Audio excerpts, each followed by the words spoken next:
마가복음 4장 15절에서 20절 말씀 가지고 마가복음 11번째 시간인데요. 씨 뿌리는 자의 비유 두 번째 시간 우리 함께 갖겠습니다.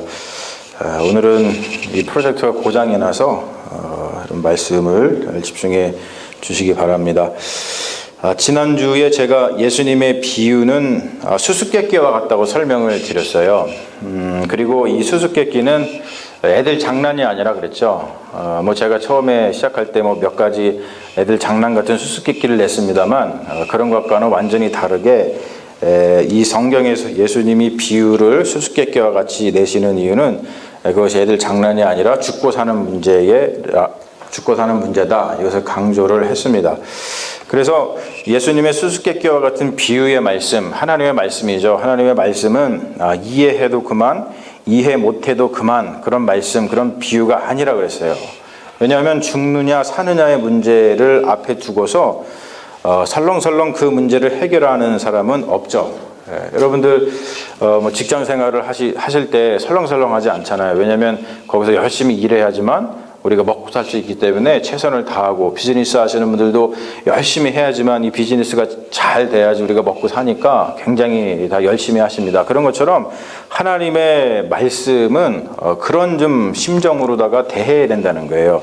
모두 살기 위해 몸부림을 치죠. 사람은 누구에게나 생명에 대한 강렬한 열망이 있습니다. 동물들이 사냥하는 것을 보면은 굉장히 진지합니다. 사자가 사냥하는 거 보셨어요? 사자가 사냥하는 거 보시면은 설렁설렁하지 않습니다. 그냥 어떻게 해서든지 저 지금 사슴을 잡으려고 그냥 조용조용 하다가 갑자기 확 덮치죠. 동물들은 사냥에 목숨을 겁니다. 그리고 실제로 사냥을 하다가 목숨을 잃는 경우가 다반사죠.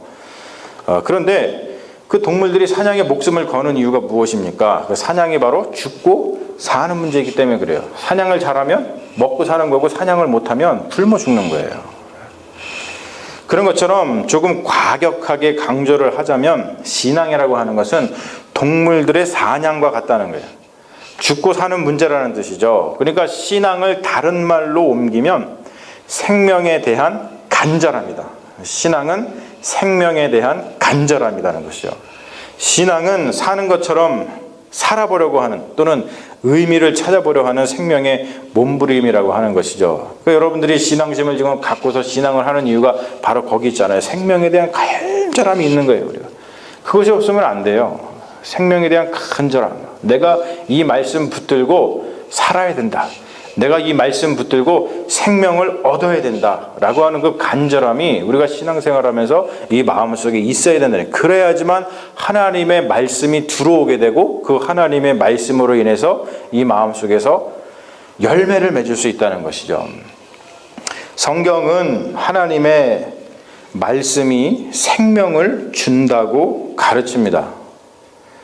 말씀이, 하나님의 말씀이 있는데 그 하나님의 말씀이 생명을 준대요. 이게 무슨 말인지 우리가 좀 깊이 있게 묵상할 필요가 있죠. 이것을 신앙하는 사람, 우리는 신앙하는 사람들이죠. 하나님의 말씀이 생명을 줘. 하나님의 말씀이 생명을 주기 때문에, 그렇기 때문에 이것을 이걸 믿는 자들에게는 하나님의 말씀이 우리 안에서 풍성한 열매를 맺도록 하나님의 말씀에 우리의 인생을 활짝 열어야 됩니다. 그런데 씨 뿌리는 자의 비유는 하나님의 말씀에 대한 그런 인식, 그리고 하나님의 말씀에 대한 그 이해를 흐리게 하는 것들에 대해서 경고를 하고 있어요. 그 경고에 우리는 얼만큼 귀를 기울이고 있는가? 들어가가지고 좀 조용하라고 좀. 우리 애들이 그래서 죄송합니다. 자, 여러분 오늘 말씀 가운데 보면은, 자, 제가 지금 설명했던 것처럼 하나님의 말씀에 귀를 기울이고 그 말씀이 우리 안에서 생명을 얻도록 해야 되는데, 그 말씀이 우리 안에 들어오지 못하도록, 그리고 그 말씀을 인식하고 이해하지 못하게끔 막는 것이 있다는 거예요. 흐리게 하는 것이 있다는, 그걸 경고하고 있습니다. 그게 세 가지인데 뭐냐면, 첫 번째는 길가에 떨어지는 것이고, 두 번째는 흙이 얇은 돌밭에 떨어지는 것이고, 세 번째는 가시떨기 가운데 떨어지는 것이 그것입니다. 무슨 말인지 이해되시죠? 이게 원래 여기다 딱 해야지 여러분들이 보시고서 이렇게 좀 더 잘 이해가 되시는데 오늘 저게 테크놀로지가 없어가지고 그냥 말씀을 잘 들으십시오. 자, 첫 번째 길가에 떨어진 말씀을 한번 보면 길가에 떨어진 말씀은 새들이 와서 금방 먹어버린다 그래요. 길가는 유대 지도자들에 대한 비유입니다. 예수님께서 길가에 말씀이 떨어졌다라고 할 때 그 길가는 유대 지도자들에 대한 비유예요. 그러니까 다른 말로 하면은 이 유대 지도자들은 선생이 된 자들이죠. 선생이 된 자들. 야고보서에 이런 말씀이 있습니다. 3장 1절에 보면 내 형제들아 너는 선생된 우리가 더 큰 심판 받을 줄 알고 많이 선생이 되지 말라. 이렇게 선생이 되면 좋은 것 같지만 선생이 되면 오히려 더 심판을 많이 받을 수 있기, 큰 심판을 받을 수 있기 때문에 많이 선생이 되지 말라 그럽니다. 기본적으로 선생은 가르친 대로 살아야 하는 사람들이에요. 그런데 여러분, 사람이 자신이 가르친 대로 사는 게 정말로 쉽지가 않죠. 자, 부모는 자식에게 대해서 선생입니다. 그렇다 보니까 자식들에게 강조하는 것이 있어요. 여러분들 부모로서 자식들에게 가장 강조했던 거, 뭐 이제 다 키우신 분들이 이제 더 이상 강조 안 하겠지만 키우시면서 가장 강조하는 게 뭐셨어요? 예수 잘 믿어라 이거셨어요? 그런 문제 아니죠. 그죠? 권사님 정확히 얘기해서 공부 열심히 해라. 내가 선생이니까 자식들한테 중요한 걸 가르친단 말이에요. 왜 아버지가 살아보니까 엄마가 살아보니까 공부 열심히 해야 되더라. 그러니까 너 공부 열심히 해야 돼. 그래 생각해 보세요. 자기는 공부 열심히 안 해놓고서 자식을 가르친다 싶고서는 자식들에게 공부 열심히 하라고 윽박지르는 것은 굉장히 모순입니다. 근데 우리가 선생된 도리로서 자식에게 선생된 도리로서 또 그거 안 할 수도 없는 거예요. 어느 집단이든지 선생이 되면 마음이 완고해지기 십상입니다. 유대 지도자들이 그랬다는 거예요. 그들은 그들의 기득권을 지키기 위해서 마음을 완고하게 가졌습니다. 그래서 메시아가 이 땅에 임했을 때에 그 누구보다도 메시아가 임했을 때에 엎드려서 경배해야 마땅할 사람들이었어요. 왜 그렇습니까? 그 사람들이 백성들한테 뭘 가르쳤어요? 메시아를 가르쳤어요. 메시아가 오실 것이다. 그러니까 니네 좀만 힘내라. 메시아가 오실 것이야. 그러니까 니네 교회 이 성전에 와서 예루살렘 성전에 와서 잘 섬겨라. 그 당시에 성전을 아주 좋게 지어놨잖아요. 그렇죠? 잘 섬겨라 라고 하면서 그 사람들이 메시아를 소개하고 가르치고 메시아가 곧 올 것이라고 하는 희망을 백성들에게 유대인의 지도자들이 불어넣어 줬습니다. 그런데 여러분 보십시오. 그들은 그 완고한 마음 때문에 막상 메시아이신 예수 그리스도께서 도래했을 때 왔을 때 어떻게 했어요? 경배했어요? 아니에요. 오히려 메시아를 십자가에 달아 죽였습니다. 이것이 참 아이러니한 것이죠. 하나님의 말씀이 열매를 거두게 하려면 우선 우리는 겸손을 배워야 한다는 거예요. 이렇게도 생각해보고 저렇게도 생각해보고 지금 뭐냐면 하나님께서 이렇게 역사하실까? 아니면 이렇게 역사하실까? 아니면 이렇게 역사하실까? 우리는 마음을 놓고서 하나님의 말씀을 들어야 되는데 우리는 어떻게 들어요? 하나님 꼭 이렇게 해주셔야 돼요. 이렇게 안 하면 저 삐질 거예요. 바로 시험 듭니다. 교회 안 나옵니다. 뭐 이러면서 우리는 하나님한테 마음을 열어놓은 것이 아니라 하나님이 내 마음에 완고한 대로 역사해 주시기를 바라는 것이 사실은 우리의 마음입니다. 그러니까 하나님이 역사를 했는데도 하나님이 역사한 줄을 몰라요. 오히려 하나님이 역사를 한 것인데 오히려 하나님이 역사를 안 했다고 불평할 때가 많이 있다는 것이죠. 사랑하는 여러분, 우리는 열린 마음을 가지고 하나님의 거룩한 역사하심을 사모해야 될 줄로 믿습니다. 하나님의 말씀에 대한 인식과 이해를 흐리게 하는 첫 번째가 바로 뭐냐면 오늘 말씀의 소개 중에 완고한 마음. 우리가 잘 아는 말씀 사무엘상 15장 말씀에 보면은 사무엘이 도착하기 전에 자기 마음대로 제사를 집례하고 또 아말렉과의 전투에서 헤렘법, 아말렉과의 전투에서 이기면 모든 것 다 하나님께 바쳐라 라고 분명히 하나님의 말씀이 있었는데도 불구하고 사울왕이 그렇게 하지 않았어요. 사울왕이 급하니까 모르겠다, 제사 빨리 드려야겠다, 자기가 막 집전하고, 그리고 아말렉과 전투하고 나서 정말로 좋은 송아지, 좋은 양이 있으니까 그거 하나님께 바친다는 핑계를 대고서 살려뒀어요. 그것을, 그 사울왕을 꾸짖으면서 사무엘이 한 말이 있습니다. 그게 바로 사무엘상 15장 22절에서 23절 말씀인데, 제가 한번 읽어볼게요. 순종이 제사보다 낫고 듣는 것이 수량의 기름보다 나으니. 이게 똑같은 말이죠. 순종이 곧 듣는 거예요. 그렇죠? 이것이 제사보다 낫다 그래요. 이는 거역하는 것은 점치는 죄와 같고, 완고한 것은 사신 우상에게 절하는 죄와 같음이라. 사신 우상이 뭐예요? 돈 주고 산 우상입니까? 죽은 우상이라는 뜻이죠. 죽은 우상. 마음이 완고한 것은, 마음이 완악한 것은, 그래서 하나님의 말씀을 듣지 못하는 것은 죽은 우상한테 절하는 것하고 똑같다. 우리 이걸 좀 심각하게 들을 필요가 있습니다. 이거 어떻게 해결합니까? 그래서 여러분, 주님은 우리가 마음이 완고해지지 않기 위해서 교회 공동체를 주셨어요. 신앙생활은 꼭 공동체를 해야 되는 거예요. 우리가 공동체로 한 몸을 이루어서 신앙생활하는 이유는 서로가 서로에게 거울이 되어주고, 서로가 서로에게 완고한 마음을 갖지 않기 위해서, 서로를 격려하기 위해서 공동체로 신앙생활을 하는 것입니다. 여러분, 그러므로 형제 자매를 용납하십시오. 받아들이세요. 형제 자매를 용납하십시오. 그들의 말에 귀를 기울이십시오.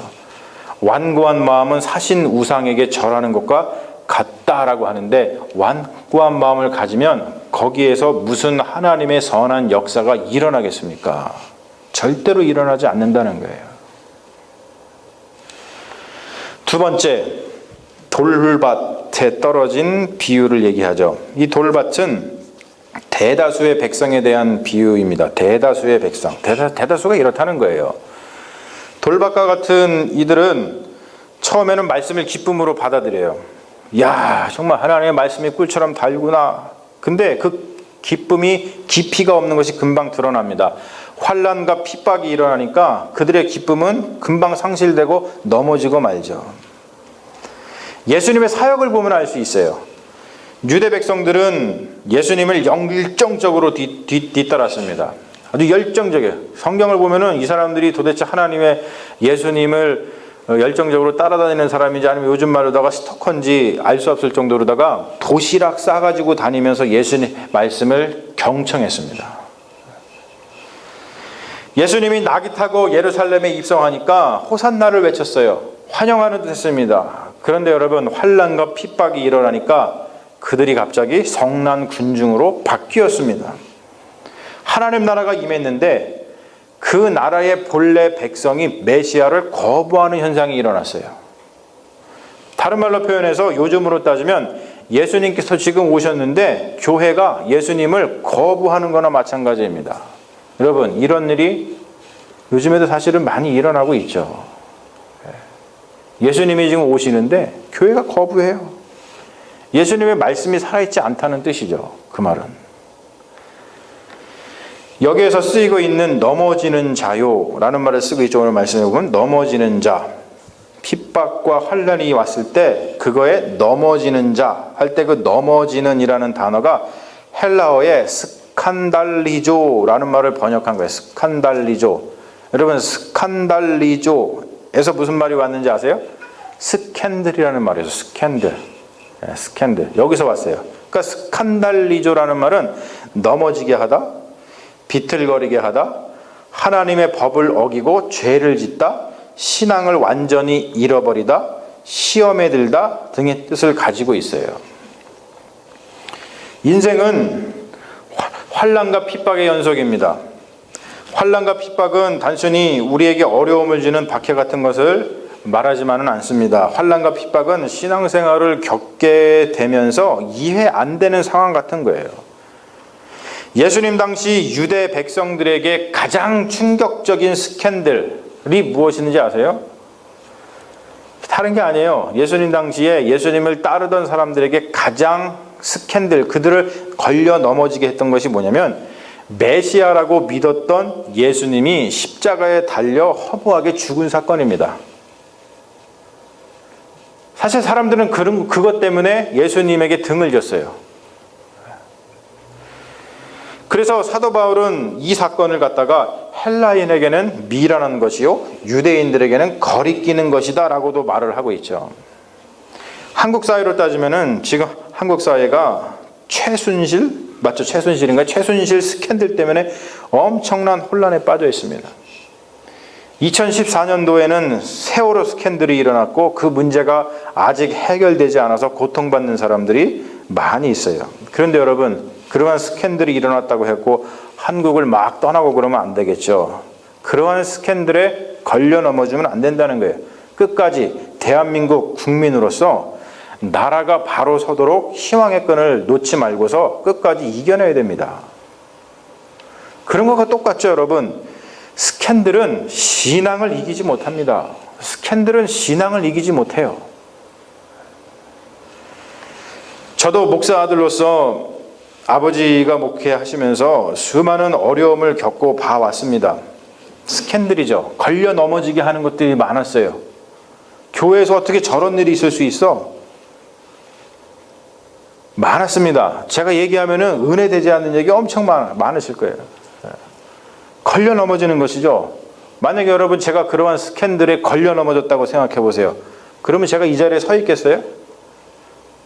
그 누구보다도 교회를 멀리 떠나 있겠죠. 하지만 여러분, 스캔들이 하나님의 부르심을 가로막지 못하더라는 거예요. 할렐루야.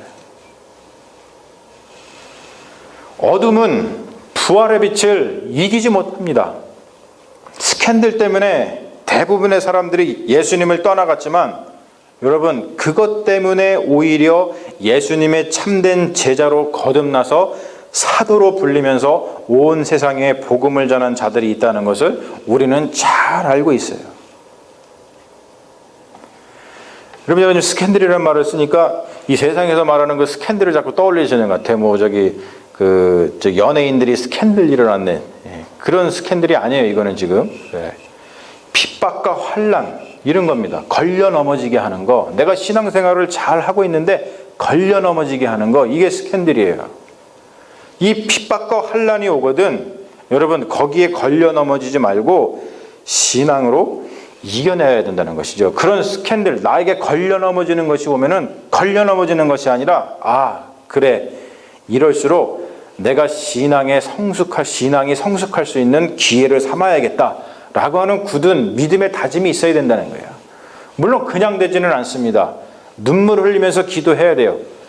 그러지 않으면은 그 걸려 넘어지는 것에서 일어설 수가 없어요. 하지만 하나님께서는 분명히 내가 이 마음속에 주님, 이 핍박과 환난 가운데서 내가 넘어지냐고 이것을 통해서 내 신앙이 한 단계 더 성숙되는 기회로. 그래서 사도들처럼 예수님이 십자가에 달려 돌아갔을 때 많은 사람들이 예수님을 떠나갔지만, 제자들도 떠나간 것 같지만 결국에 부활의 예수님을 만나고 사도로 거듭나고 정말 목숨을 주님을 위해서 내놓은 그 사도로 거듭난 것처럼 주님, 나도 그렇게 핍박과 환난이 왔을 때에 그렇게 성숙한 그리스도인이 되고 싶습니다 라고 하는 그 신앙의 기도를 드릴 때 하나님께서 분명히 걸려 넘어지는 것이 아니라 거기서 다시 일어서는 힘과 능력을 여러분들에게 주실 줄로 믿습니다. 마지막 세 번째로 가시떨기를 언급하고 있어요. 이것은 마가복음 10장에 등장하는, 나중에 우리가 살펴보겠지만 부자 청년과 같은 자들입니다. 이런 자들은 세상의 염려와 재물의 유혹과 기타 욕심 때문에 말씀의 열매를 맺지 못해요. 염려와 유혹과 욕심은 인간의 영혼을 흐리게 하는 아주 고전적인 사탄이죠. 아주 고전적이에요. 근데 여러분 이게 얼마나 고전적이고 얼마나 효과적인지 몰라요. 사탄은 예수님을 무너뜨리기 위해서도 이 방법을 썼습니다. 마태복음과 누가복음에 자세하게 소개되고 있는 예수님의 시험은 사탄의 매우 고전적이고 효과적인 유혹이었죠. 첫 번째 뭐라 그랬어요? 돌이 떡이 되게 하라. 두 번째, 내게 절하면 이 천하만국을 다 너한테 주겠다. 세 번째, 네가 만약 하나님의 아들이거든 여기서 뛰어내려라. 이 모든 것은 인간 내면 깊은 곳에 있는 염려와 유혹과 욕심을 대변합니다. 여러분, 염려와 유혹과 욕심이 밀려오거든 사탄아 물러가라 라고 외칠 수밖에 없어요. 이것을 외치지 않고 지금 염려가 몰려오고 지금 유혹이 몰려오고 지금 욕심이 몰려오는데 가만히 있는 자는 이미 염려와 유혹과 욕심에 마음을 빼앗긴 자에 불과하다는 것이죠. 이런 자들에게는 하나님의 말씀이 절대로 들어가지 않습니다. 여러분, 염려 있으세요? 염려 있으세요 지금? 염려 있으세요? 여러분 지금 유혹을 당하십니까? 재물의 유혹? 여러분 막 욕심이 여기서 나십니까? 그럴 때 사탄아 물러가라를 외치십시오. 가만히 있으면 안 된다는 거예요. 결과적으로 예수님께서 말씀하시는 좋은 땅이란 하나님 나라에 적극적으로 반응하는 자들을 말합니다. 말씀이 생명이라는 것을 깨닫는 순간, 이게 깨달아져야 되는데 사실 이게 깨달아지는 게 쉽지 않아요. 말씀이 생명이다. 이거를 뭐 수도 없이 여러분들 들으셨을 거예요. 말씀이 생명이다. 이 말씀이 생명이다라는 것이 깨달아지는 순간 우리는 그것이 우리의 밥줄인 줄로 알고서 거기에 모든 것을 겁니다. 마치 동물이 사냥하는 것처럼 그 말씀에 우리의 생명을 걸게 되어 있어요. 오죽하면 예수님께서 그렇게 비유하시잖아요. 천국을 감추어진 보화. 그래서 이 밭 파다가 그 보화를 발견하니까 다 팔아가지고 그 밭을 샀다. 심지어 그렇게 말씀하시잖아요. 다시 한번 말씀을 정리해보면 하나님의 말씀을 인식하고 이해하지 못하게 만드는 세 가지가 있다는 것이죠. 첫 번째가 완고한 마음입니다. 완고한 마음. 이 마음이 완고하면 하나님의 말씀이 절대 들어가지 않아요. 두 번째, 환난과 핍박. 다른 말로 해서 스캔들이라고 그랬죠. 이 환난과 핍박이 있으면 이것을 이겨내지 못하면 하나님의 말씀이 절대로 들어가지 못합니다. 그리고 마지막 세 번째로 염려와 유혹과 욕심이에요. 이것이 있으면 절대로 하나님의 말씀이 들어가질 않아요. 들어가질 않으니까 열매가 없는 거예요. 열매가. 참 인간이란, 생명이 풍성한 인간이란 하나님의 말씀을 듣고서 많은 결실을 맺는 자입니다. 그런 자들은 자신의 마음을 부지런히 살피겠죠. 그런 자들은 자신의 신앙생활을 부지런히 경작을 합니다. 갈아엎어주겠죠. 좋은 땅을 만들려면 잡초도 뽑아줘야 되고 갈아엎어줘야 되고 영양분도 공급해줘야 됩니다. 사랑하는 여러분, 우리 자신을 한번 돌아보시죠. 이 시간 이 말씀에 비추어서 나의 마음이 눈물을 머금고 있는가? 너무나 완악한 건 아닌가? 메마른 것은 아닌가? 눈물을 머금고 있는가? 우리의 마음은 하나님의 말씀이 들어와서 뿌리를 내리도록 충분히 부드러운가? 다른 말로 표현해서 우리의 마음은 은혜가 넘치는가? 이 마음속에 은혜가 넘치는가? 또 우리의 마음은 정결한가? 우리의 마음은 그의 나라와 그의 의를 사모하는가? 아니면 우리가 염려와 유혹과 욕심에 사로잡혀 있는가? 사랑하는 여러분, 좋은 땅이 되십시오. 좋은 땅, 그게 행복한 삶입니다. 하나님의 열매가 많이 맺히는 삶이 행복한 삶인 줄로 믿습니다. 그럴 때 여러분, 주께서 좋은 땅을 지니신 여러분들을 통해서 큰 일을 이루게 되실 줄로 믿습니다. 아멘. 우리 잠시 기도하겠습니다. 사랑과 은혜가 충만하신 아버지 하나님, 우리가 진실로 하나님의 말씀이 들릴 때 씨앗과 같은 하나님의 말씀이 우리 마음속에, 우리의 영혼 속에, 우리의 삶 속에 뿌려질 때에 우리가 실로 그 하나님의 말씀을 붙들고서 많은 열매를 맺어야 될 텐데 그렇지 못할 때가 많이 있습니다. 우리 마음을 돌아보면 우리가 완고한 마음을 가지고 환난과 핍박 가운데서 넘어지고 염려와 유혹과 욕심 때문에 하나님의 말씀을 받들지 못해서 우리 마음속에 우리의 삶 가운데 하나님의 귀한 말씀의 열매가 많이 맺히지 못하는 것을 봅니다. 주님, 이 말씀 우리가 많이 들었어도 하나님 듣는 것은 쉬우나 이 말씀대로 마음을 완고하게 하지 않고 부드럽게 하고 환난과 핍박을 이겨내고 염려와 유혹과 욕심을 몰아내는 것은 참으로 힘든 일입니다. 주님, 이 말씀 다시 한번 붙들고서 우리의 마음을, 우리의 영혼을, 우리의 신앙생활을 다시 한번 살피게 도와주셔서 하나님이 말씀하실 때 그 말씀에 순종하여서 그 말씀으로 인해서 30배, 60배, 100배의 결실을 맺어서 하나님을 기쁘시게 하고 교회를 이롭게 하며 많은 사람들에게 하나님의 은혜와 사랑을 전파하는 믿음의 자녀들로 거듭날 수 있도록 주님 역사하여 주시옵소서. 주님께서 우리와 함께하여 주실 줄로 믿사하며 우리를 구원하신 예수님 이름 받들어 간절히 기도 올리옵나이다. 아멘. 할렐루야.